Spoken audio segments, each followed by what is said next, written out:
I grew up in a Christian family. My parents divorced when I was about 10. After that, we lived with our mom, and that was a pretty abusive household. Pretty much every kind of abuse that you can imagine. So, I mean, I understood who Jesus was in my head, just, from what I learned growing up and in church, but I didn't really understand him in my heart, I feel like, until pretty recently. So before kind of coming back to my faith, things got pretty dark. I was dealing with a lot of PTSD from not only the abuse growing up, but some abusive relationships I've been in. I ended up with 5 kidney stones. And they put me on a whole bunch of oxycodone and morphine. So I got pretty deep into addiction, which nobody really knew from the outside. Until one day God kind of just stepped in and brought it to the light, and I kind of was at a crossroads where I had to decide. So that day I decided to give everything up. I came clean to everybody I knew. He took over and I checked myself in for treatment. And so I was sitting in the hospital and I just kept hearing in my head, "You're not alone."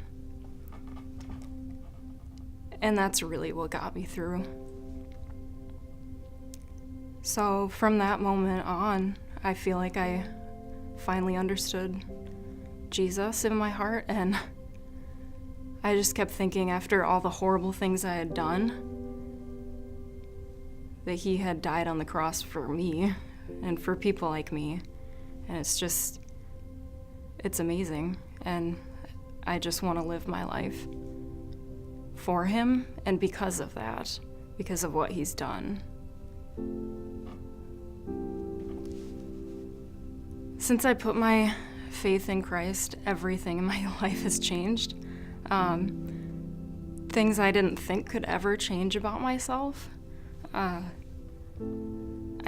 My dad, who I hadn't seen in 10 years, is back in my life. We kind of reunited, and reunited with one of my sisters who was also disowned a few years back.